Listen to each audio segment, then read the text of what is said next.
Hello friends, स्वागत है आप सभी का एग्जाम प्लेटफॉर्म में। तो आज हम लोग सीटेट जुलाई 2023 जिसमें आज हम लोग 11 जनवरी 2023 का पेपर देखेंगे। तो इसमें आज हम लोग सीडीपी के टोटल 30 क्वेश्चन को कवर करेंगे।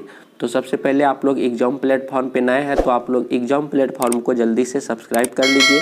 और भी प्रीवियस ईयर का जो आप लोग वीडियो नहीं देखे हैं जैसे कि CDP, Hindi, EVS, Sanskrit, maths, तो आप लोग उसे भी प्लेलिस्ट में आप लोग जाए, वहाँ पे आप लोगों को वीडियो मिल जाएगा। तो आप लोग सारे वीडियो को देखें, क्योंकि प्रीवियस ईयर का यदि आप लोग सारे वीडियो देख के जाएंगे एग्जाम में तो बिल्कुल भी आप लोगों को किसी भी प्रकार का परेशानी नहीं होगा। तो चलिए देखते हैं फर्स्ट क्वेश्चन आपका क्या है। जैविकीय डैश योग्यता जैसे कि चलना के माध्यम से हासिल हो सकती है।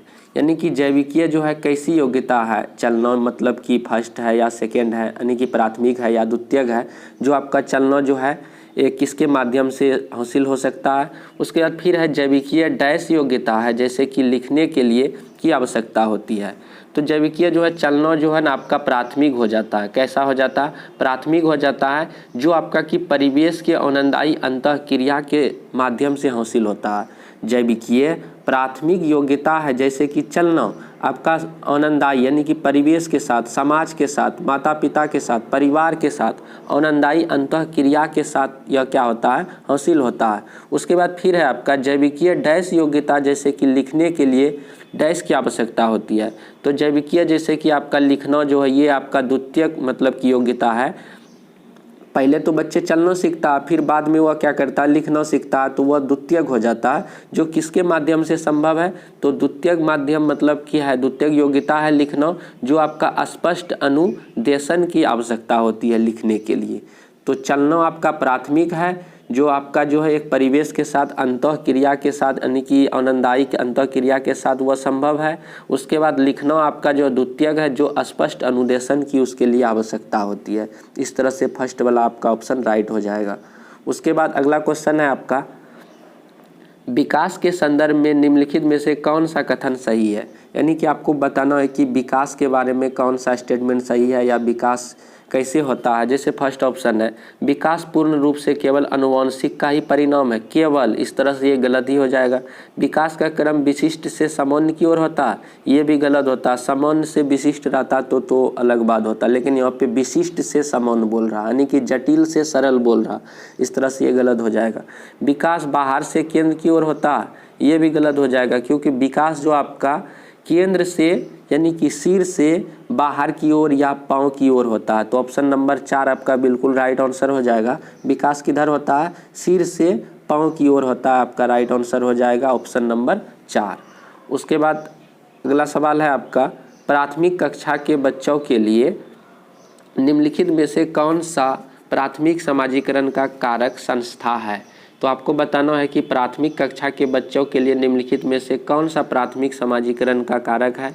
निकटतम परिवार, सांस्कृतिक धारणाएं, धार्मिक संगठन, मुद्रित संचार माध्यम।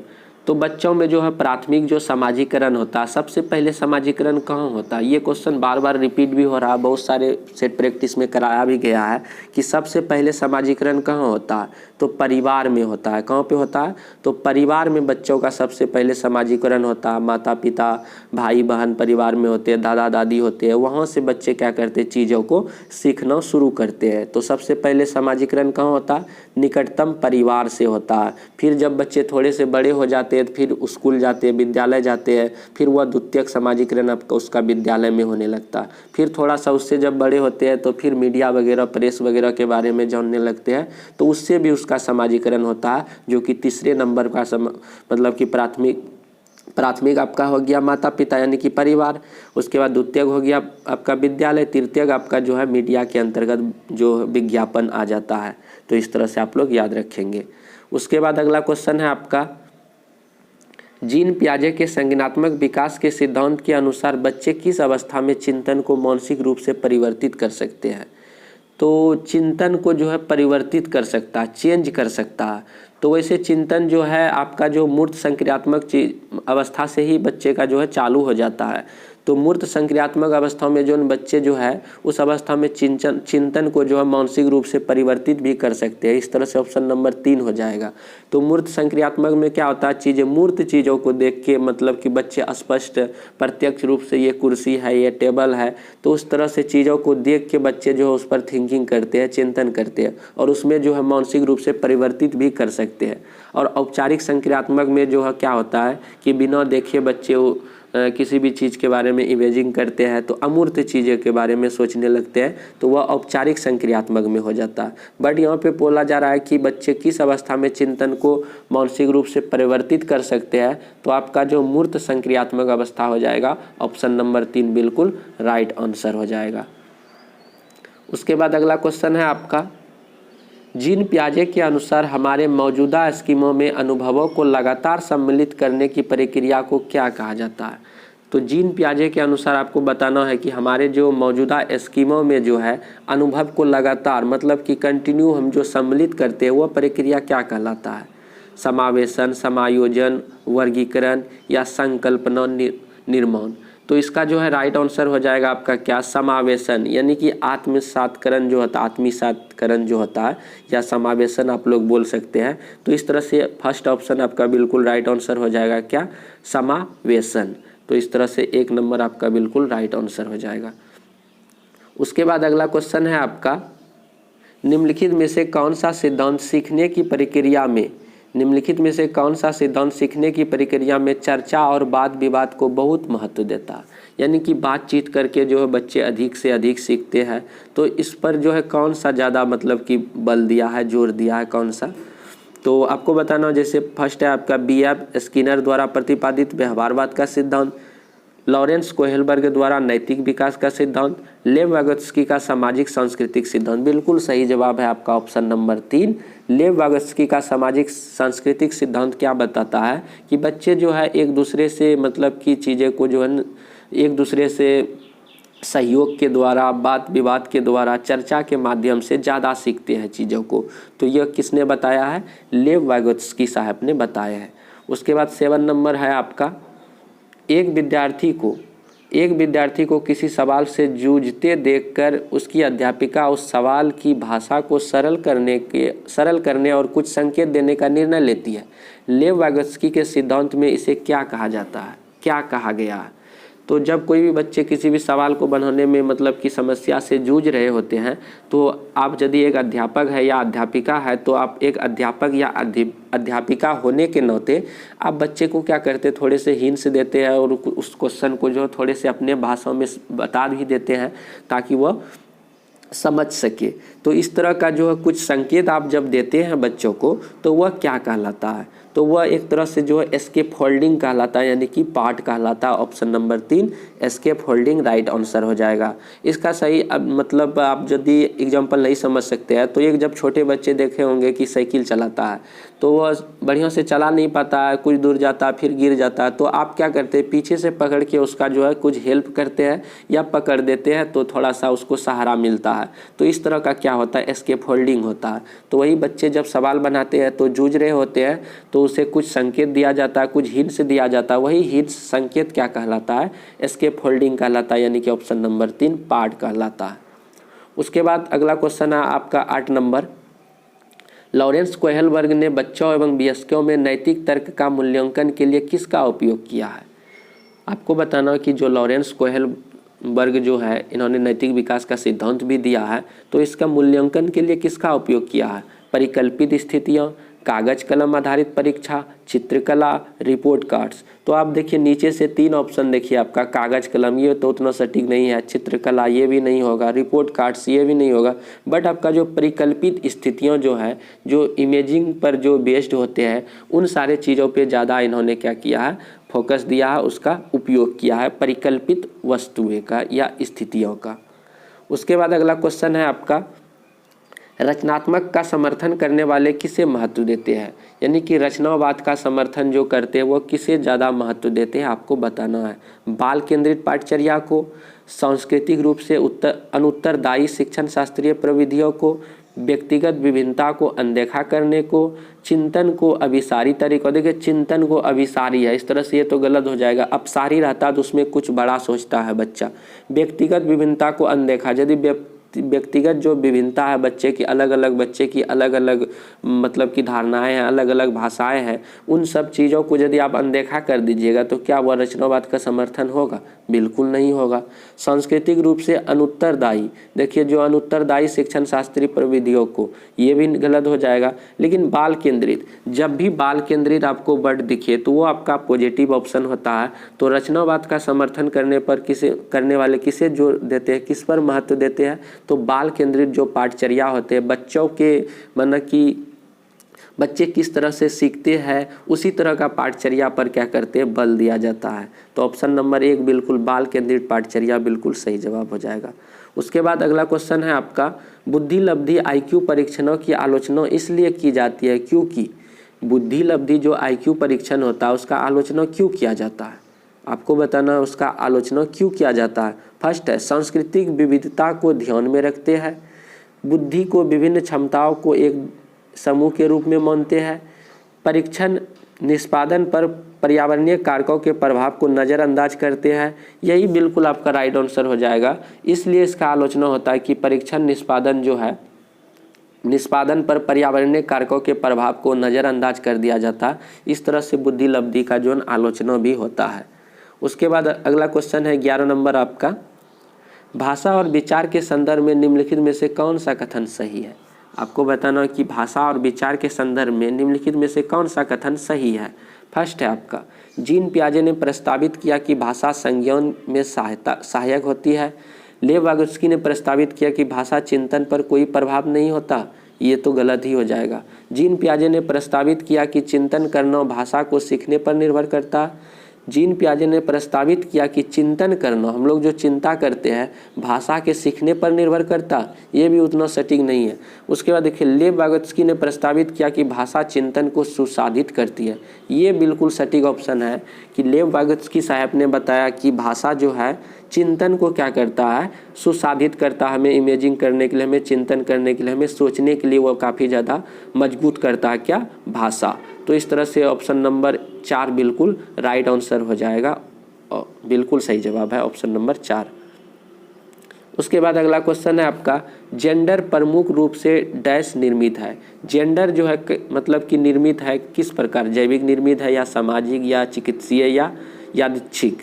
तो ये जो है एक सामाजिक निर्मित है। ऑप्शन नंबर 2 जो है बिल्कुल राइट आंसर हो जाएगा। जेंडर वाइज जो हम लोग यहाँ पे वर्गीकरण करते हैं तो ये हम लोग समाज में इस तरह का मतलब कि ये असमानता हम लोग पैदा करते हैं। तो जेंडर प्रमुख रूप से एक निर्मित है, सामाजिक निर्मित है। ये बिल्कुल राइट आंसर ऑप्शन नंबर 2 हो जाएगा। उसके बाद अगला क्वेश्चन है आपका 13 नंबर, जो कि कथन और तर्क से रिलेटेड है। विविध सामाजिक आर्थिक पृष्ठभूमि वाले विद्यार्थियों को आवश्यकता को पूरा करने के लिए शिक्षक को मानवीकृत पाठचर्या अपनानी चाहिए। मानवीकृत पाठचर्या, कभी भी बच्चों के लिए मानवीकृत पाठचर्या नहीं अपनाना चाहिए। इस तरह से ये मानवीकृत वर्ड जहाँ भी दिखे आपका ये निगेटिव होता है, यानी कि गलत होता है। तो आपका अभी कथन तो गलत हो ही गया है। उसके बाद तर्क पढ़िए। मानवीकृत पाठचर्या सभी प्रकार के व्यक्तिगत भिन्नताओं को ध्यान में रखता, कभी भी ध्यान में नहीं रखता। जो मानवीकृत पाठचर्या रहता है वह कभी भी व्यक्तिगत विभिन्नताओं पर ध्यान नहीं रखता। इस तरह से आपका कथन भी गलत, तर्क भी गलत, तो दोनों गलत, तो ऑप्शन नंबर 4 बिल्कुल सही जवाब।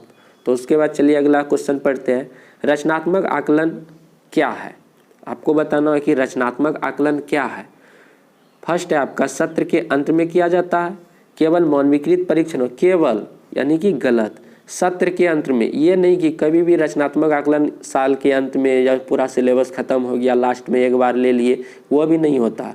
समुचित शिक्षण अधिगम प्रक्रिया के दौरान किया जाता है। बिल्कुल सही बात है ऑप्शन नंबर 3।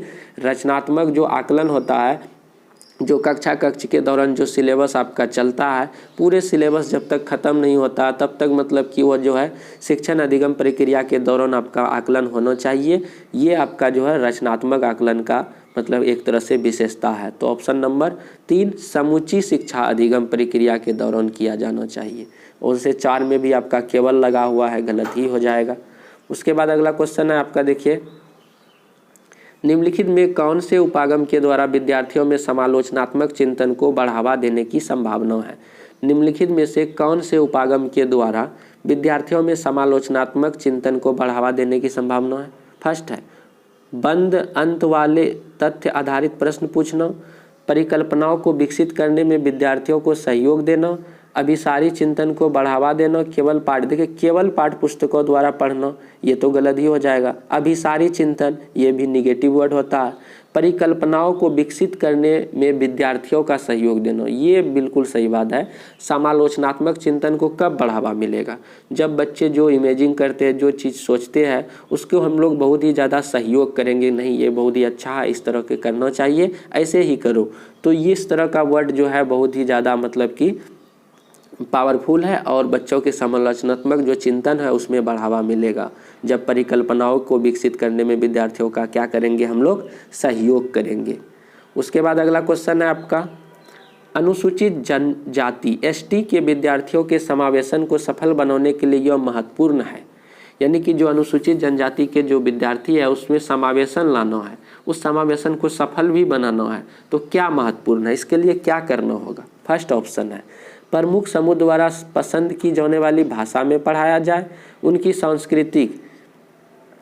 सांस्कृतिक ज्ञान और अनुभवों को अनदेखा किया जाए। यदि अनदेखा ही कर देंगे क्या उसमें समावेशन होगा? बिल्कुल समावेशन नहीं होगा। उसके बाद अगला है उनकी अपनी स्थानीय भाषा में बनाई गई शैक्षिक सामग्रियों को उपलब्ध करवाया जाए, ये बहुत ही ज़्यादा इम्पोर्टेंट है। तो देखिए अनुसूचित जो जनजाति है एसटी के जो विद्यार्थी है उसमें समावेशन लाना, यानी कि समावेशन क्या होता है? सभी चीज़ों उसमें जो है समान चीज़ों मतलब कि समान रूप में उसे देना है, तो उसके सफल भी बनाना है। तो जब उसे जो है उसकी स्थानीय भाषाओं में बनाई गई शैक्षिक सामग्री जब हम लोग उपलब्ध कराएंगे तभी तो उसमें समावेशन सफल होगा। तो इस तरह से ऑप्शन नंबर 3 बिल्कुल राइट आंसर हो जाएगा। उसके बाद देखिए आपका 17 नंबर क्वेश्चन में क्या है, इसमें है डिसलेक्सिया से ग्रसित विद्यार्थी, यानी कि आपको बताना है कि डिसलेक्सिया से ग्रसित विद्यार्थी जो है कैसे होते हैं।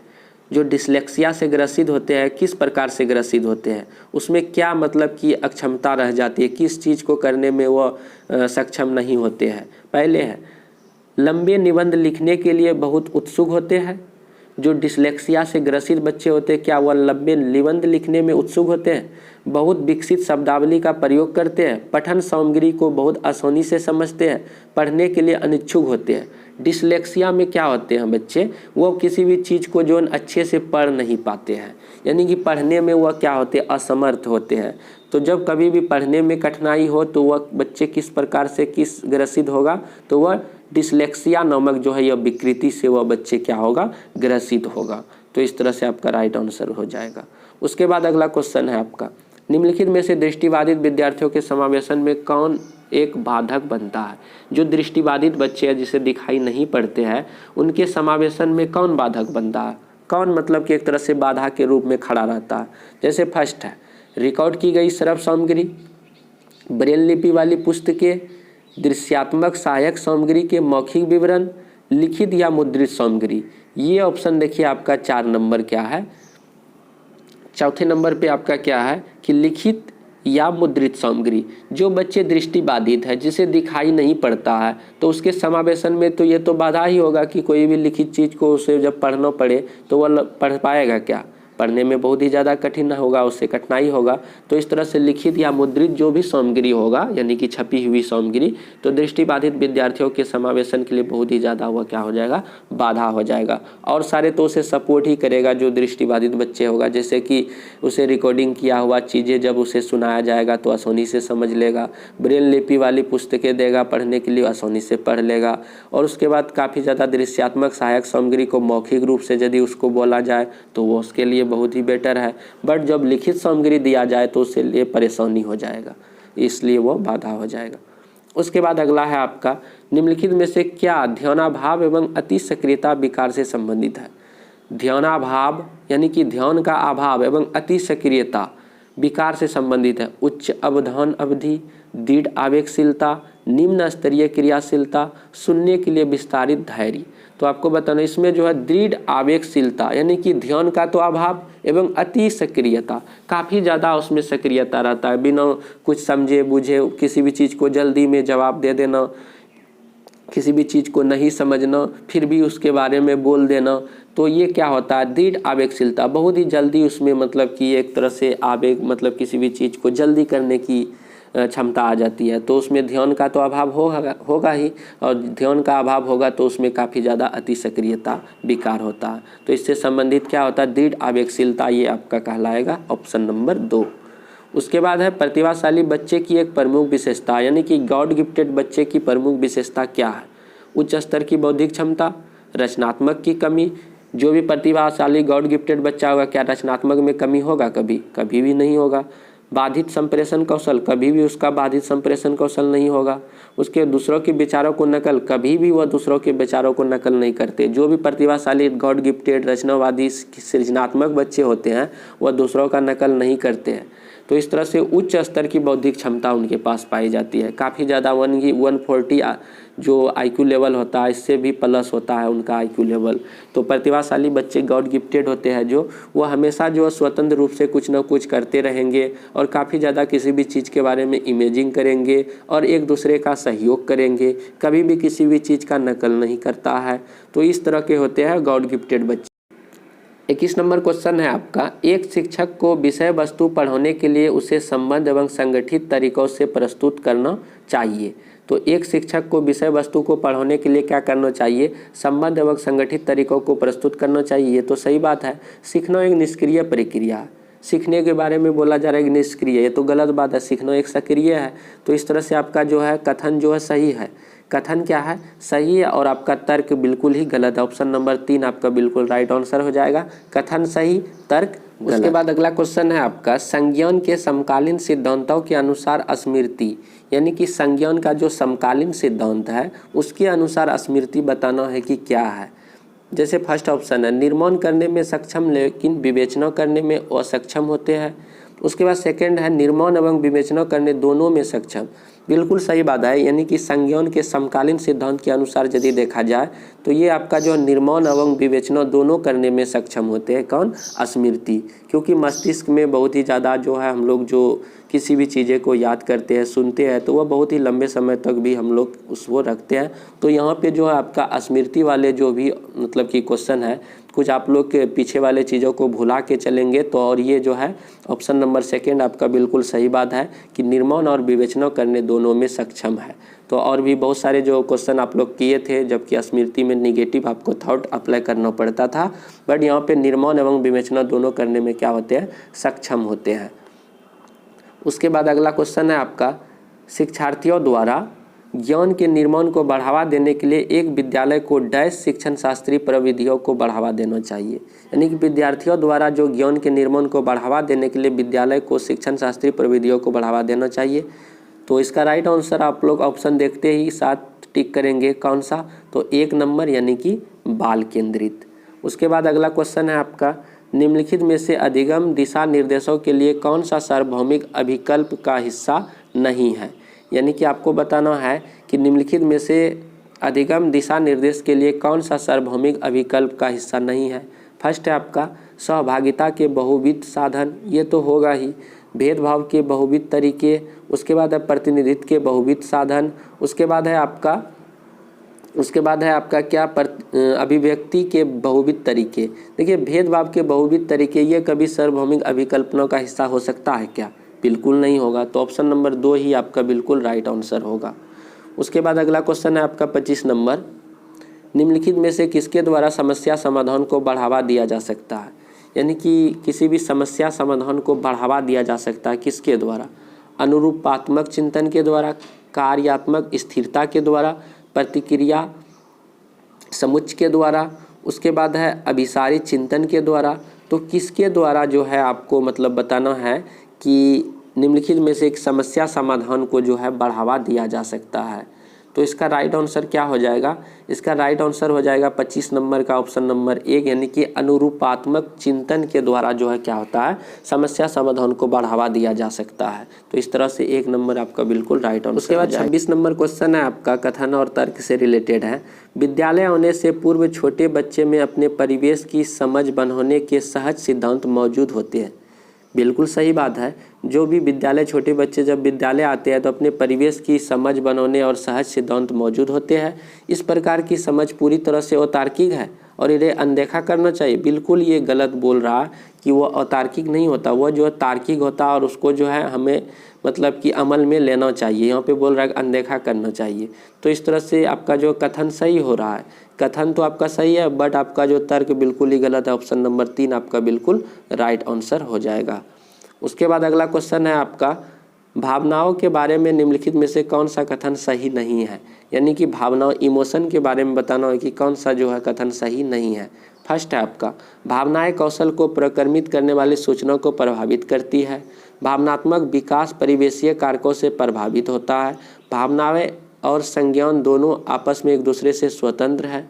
उसके बाद भावनाएं अधिगम के लिए अभिप्रेरणा को प्रभावित करता है, यानी कि ये सारे जो है सही है। और देखिए एक दूसरे से स्वतंत्र नहीं है, एक दूसरे से क्या है, जुड़े हुए हैं, एक दूसरे से घनिष्ठ संबंध रखते हैं। इसलिए आपका ऑप्शन ये जो है बिल्कुल राइट आंसर ऑप्शन नंबर 3 है। यहाँ पे जो बोला जा रहा है वो गलत बात है। इस तरह से ऑप्शन नंबर 3 सही हो जाएगा। उसके बाद अगला है आपका, निम्नलिखित में से कौन सा आंतरिक अभिप्रेरणा का उदाहरण नहीं है? निम्नलिखित में से कौन सा आंतरिक अभिप्रेरणा का उदाहरण नहीं है? जैसे फर्स्ट है आपका जिज्ञासा, रुचि, अस्पष्टता के लिए चाहत, पुरस्कार पाने के लिए प्रयास। तो आंतरिक अभिप्रेरण जो है पुरस्कार पाने के लिए प्रयास, ये कभी भी नहीं होता। ये जो है बाह्य अभिप्रेरण है, जब किसी के द्वारा मतलब कि बोला जाता है कि तुम मतलब कि अच्छे से मेहनत करो तो तुम्हें अवार्ड दिया जाएगा, तो ये बाह्य अभिप्रेरण हो जाता है। बट बच्चे में अंदर से ही रहता है जिज्ञासा, रुचि, अस्पष्टता के लिए चाहत, ये सारे बच्चे के अंदर पाया जाता है। खुद ये सारे चीज़ क्या होते हैं, डेवलप होते हैं। बट पुरस्कार पाने के लिए प्रयास करना ये बाह्य अभिप्रेरण का उदाहरण है। तो इस तरह से ऑप्शन नंबर 4 बिल्कुल राइट आंसर हो जाएगा। उसके बाद अगला क्वेश्चन है, सीखना अधिगम प्रभावी होता है जब, यानी कि सीखना अधिगम कब प्रभावी होगा, कब बहुत ही ज़्यादा इम्पोर्टेंट हो जाता है। फर्स्ट है आपका, विषय वस्तु को वास्तविक जीवन के अनुभवों के साथ जोड़ा जाए। बिल्कुल सही बात है। जब विषय वस्तु को उसके रियल लाइफ के जोड़ के जब आप पढ़ाइएगा तो वह सीखना काफ़ी भी ज़्यादा क्या हो जाता है, इफेक्टिव बन जाता है। तो ऑप्शन नंबर 1 बिल्कुल राइट आंसर हो जाएगा। उसके बाद अगला क्वेश्चन है आपका, एक अनुकूल समर्थित सीखने का वातावरण बनाने के लिए एक शिक्षक को क्या करना चाहिए? एक अनुकूलित मतलब वातावरण हो सीखने के लिए, इसके लिए शिक्षक को क्या करना चाहिए? पहला है, विद्यार्थियों के बीच सहयोग का बढ़ावा देना चाहिए। बिल्कुल सही बात है। विद्यार्थियों के बीच जो है सहयोग जब हम बढ़ावा देंगे, यानी कि काफ़ी ज़्यादा बच्चे मिल के रहेंगे, मिलजुल के रहेंगे, लड़ाई नहीं करेंगे, इस तरह की भावनाएं जब हम उसके अंदर विकसित करेंगे तभी तो वह सीखने का एक अच्छा माहौल पैदा हो जाएगा, अच्छा माहौल क्रिएट होगा। तो ऑप्शन नंबर 1 बिल्कुल राइट आंसर हो जाएगा। तो इस तरह से हम लोग 30 क्वेश्चन जो है CDP के जो 11 जनवरी का पूछा गया क्वेश्चन था, इसे हम लोग कवर किए। तो आप लोग एग्जाम प्लेटफॉर्म को ज़रूर सब्सक्राइब कर लीजिए और अपने फ्रेंडों को शेयर भी कीजिए। तो चलिए मिलते हैं हम लोग अगले वीडियो पे। जय हिंद, जय भारत।